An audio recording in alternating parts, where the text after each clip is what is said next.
አንድ ወሳኝ ሚስጥር ብቅ ብሏል። ጠንከር ያሉ ውስጥ አዋቂ ምንጮችን ዋቢ በማድረግ ዘገባዎችን የሚያሰራጨው አፍሪካ ኮንፊደንሻል ከሰሞኑ የለቀቀው መረጃ ነው።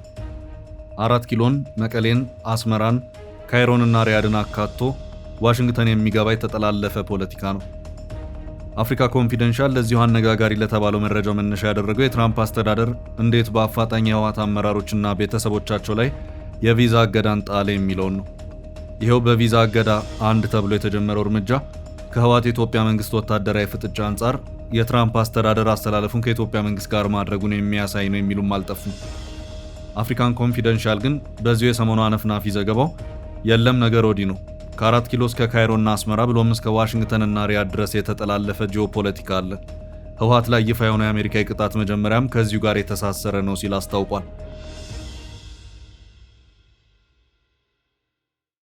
በመሃል ሲኤምሲ አፍሪካ ኮንቬንሽን ሴንተር ፊት ለፊት ዘመናዊ ኮምፓውንድ መኖሪያ መንደር ከድሪም ቢልደርስ ሪል ስቴት በ10% ቅድመ ክፍያ እስከ 50% የባንክ ብድር አመቻችተናል። ባለ 1 መኝታ በ73 ካሬ 720 ሺህ ብር ቅድመ ክፍያ፣ ባለ 2 መኝታ በ106 ካሬ 1 ሚሊዮን ብር ቅድመ ክፍያ፣ ባለ 3 መኝታ ከ136 ካሬ እስከ 192 ካሬ 1.3 ሚሊዮን ብር ቅድመ ክፍያ አዘጋጅተናል። በውስጡ ባለ 5 ኮከብ ሆቴል፣ መኪና ማቆሚያ፣ 4 ሊፍት፣ ስታንድ ባይ ጄኔሬተር፣ መዋኛ ገንዳ፣ የልጆች መጫወቻና 4000 ካሬ የዌልነስ ሴንተር አለው። 100% ለሚከፍሉ 30% ቅናሽ። አሁኑን ይደውሉ። ስልክ 0919134154 ድሪም ቢልደርስ ሪል ስቴት፣ ህልሞን እንገነባለን።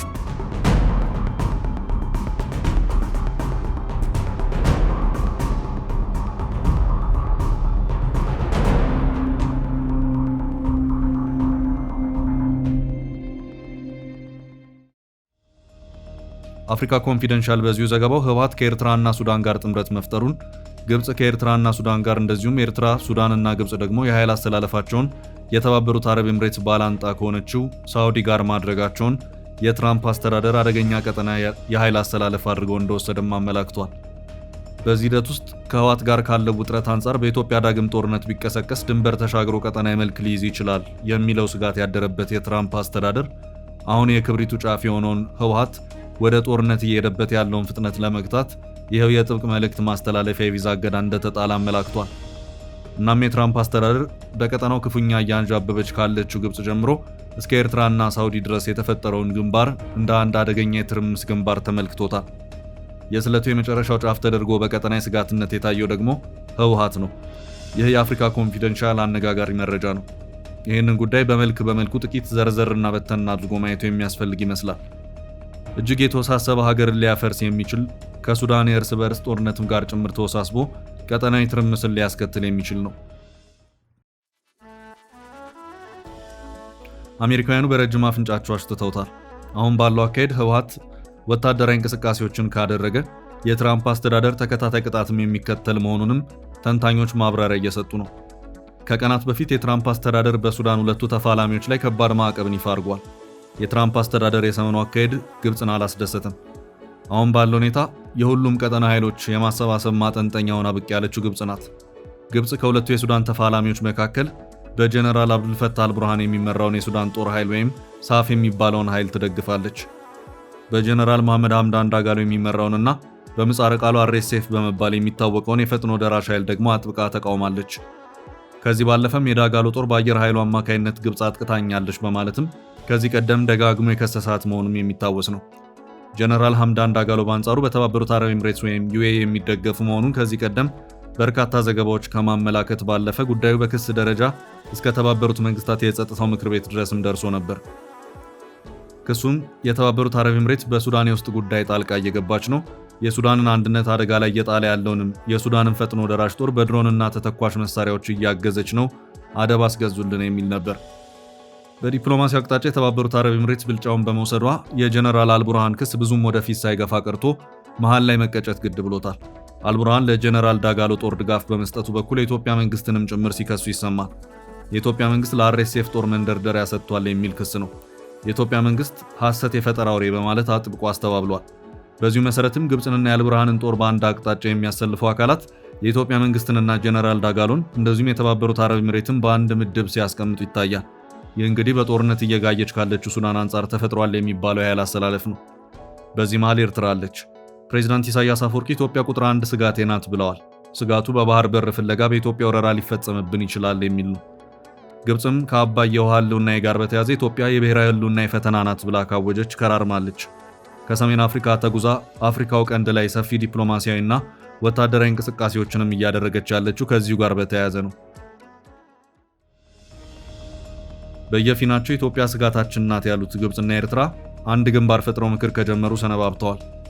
በግብፅ መሪዎች ታሪክ ለመጀመሪያ ጊዜ በሚያስብል ደረጃ አልሲሲ አስመራ ድረስ በመሄድ ከኢሳያስ ጋር መክረዋል። ኢሳያስም እግራቸው እየደጋገመ ካይሮ ረግጧል። በአገራቱ መካከል በኢኮኖሚ ስምምነት የተሸፈኑ የሁለትዮሽ ወታደራዊ ስምምነቶች እየተደረጉም እንደሆነ ይነገራል።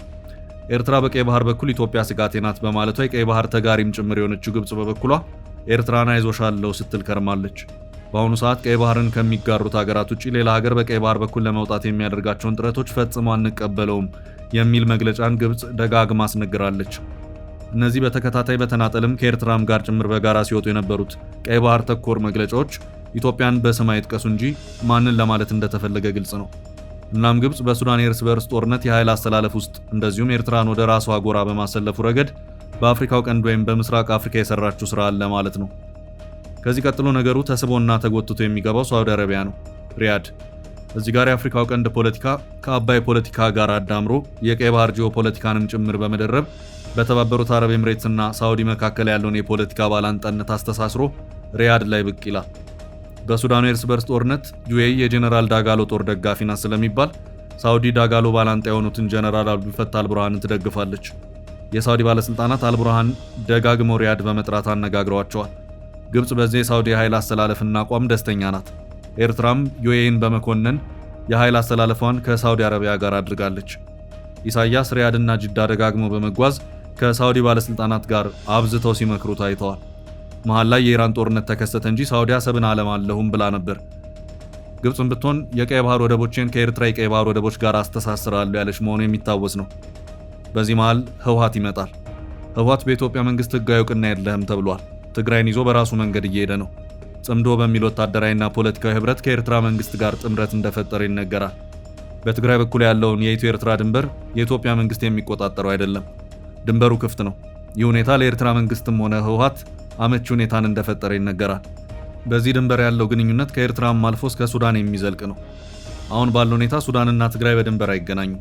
ትግራይ በሱዳን በኩል የምትገናኘው በወልቃይት አቅጣጫ ነበር። ወልቃይት ደግሞ በትግራይ እጅ አይደለም። ህወሓት በሱዳን ግዛት በጀነራል አብዱልፈታህ አልቡርሃን ድጋፍ የሚያሰለጥነው ጦር አለው። ለዚህ ጦር የተለያዩ ድጋፎችን ለማድረግ በቀጥታ ሱዳን መግባት ስለማይቻል ያለው አማራጭ የኤርትራን ግዛት አቋርጦ ጉዞ ማድረግ ነው። በዚህ ሂደት ውስጥ ወደ ሱዳን ጉዞ ላይ የነበረ የህወሓት ጦር የድሮን ጥቃት እንደደረሰበት ከዚህ ቀደም የነበሩት ዘገባዎች አመላክተዋል። ህወሓትም ቢሆን በጦር ላይ ጥቃት ተፈጸመ ሲል ያስታወቀበት ሁኔታም ነበር። ህወሓት ከኤርትራና ከሱዳን ጋር ግንባር ፈጠረ ማለት ባጭሩ ከዚህ ሁሉ ጀርባ ካለችው አንቀሳቃሽ ግብፅ ጋር ግንኙነት አለው ማለት ነው። ከሁሉም ጀርባ ባለረብጣ ፔትሮ ዶላር ባለቤቷ ሳውዲ አለች። ሳውዲ ከህወሓት ጋር ቀጥተኛ ግንኙነት ባይኖራትም ከቀጠናው ጂኦፖለቲካ የኃይል አስተላለፍ ጋር በተያያዘ በግብፅና ኤርትራ ጎራ መገኘቷ ቀጠናዊውን የኃይል አስተላለፍ የራሱን መልክ እንዲይዝ አድርጎታል። አሁን ባለው የጂኦፖለቲካዊ የኃይል አስተላለፍ ቀመሩ የሚያሳየው ይህንኑ ነው። በሌላ አቅጣጫ ጥብቅ ወዳጅ በነበሩት አሜሪካና ሳውዲ አረቢያ መካከል ደግሞ ነፋስ ገብቷል። ለአሜሪካ ሳውዲ የግንኙነት መሻከር ዋነኛው ምክንያት የኢራኑ ጦርነት ነው። ሳውዲ በኢራን ጦርነት ከባድ ምት ደርሶባታል። ኢራን ሳውዲን በሚሳይሎቿና ድሮኖቿ ክፉኛ ደብድባታለች። ራሴን ከማናቸውም ጥቃት ለመከላከል በሚል ሳውዲ ከአሜሪካ ስትሸምታቸው የነበሩት የቢሊዮን ዶላር ጦር መሳሪያዎች እንደታሰበውና በተጠበቀው መልኩ መከላከል አልቻሉ። በዚህ በኩል ሳውዲዎች በአሜሪካ ላይ እንዴት የሚል ጥያቄን አንስተዋል። አሜሪካ ሳውዲን ማዳን ይቅርና በዚያው በመካከለኛው ምስራቅ ያሉ 8 ወታደራዊ ቤዞቿ ሳይቀሩ አንድ በአንድ በኢራን ሲጋዩ ምንም ማድረግ አልቻለችም። እናም ይህ በመሆኑ ከኢራን ጦርነት ጋር በተያያዘ የአሜሪካ ሳውዲ ግንኙነት የከፋ ደረጃ ላይ በመድረሱ ሳውዲ በግዛት የሚገኝ የአሜሪካ ጦር ለቆ ይወጣልኝ የሚል ቀጭን ትዕዛዝን እንደሰጠች የሰሞኑ የዎል ስትሪት ዘገባ አመልክቷል። ሳውዲን ለማግባባት ሞክረው ያልተሳካላቸው ትራምፕም ጦራቸውን ወደ እስራኤልና ዮርዳኖስ ለማሻገር እንዳሰቡ ይኸው የዎል ስትሪት ዘገባ አመልክቷል።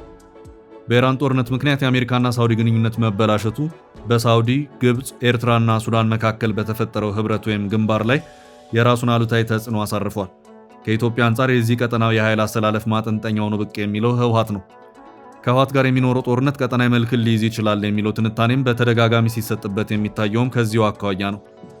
የአፍሪካ ኮንፊደንሻል የሰሞኑ ህወሓትና የቀጠናውን የኃይል አሰላለፍ በአያያዘ መልኩ ይዞት የወጣው ዘገባም ወሳኝ ጭብጥ ያለው እዚህ ላይ ነው። በዚህ ሁሉ ሂደት መሃል የትራምፕ አስተዳደር ድንገት ብቅ ያደረገው በህወሓት አመራሮች ላይ የተጣለው የቪዛ እገዳም ጉዳይ ውስጠ ሚስጥሩ በዚህ ደረጃ እየታየ ካለው የኃይል አሰላለፍ ጋር ጭምር የተሳሰረ መሆኑን ይኸው የአፍሪካን ኮንፊደንሻል ጠለቅና ጠንከር ያለ ትንታኔ ያሳያል። የትራምፕ አስተዳደር የህወሓት አመራሮች ላይ የቪዛ እገዳ ጥያለው ሲል ከራሱ ጥቅም አንጻር ብዙ የፖለቲካ ሂሳቦቹን ሰርቶ ነው።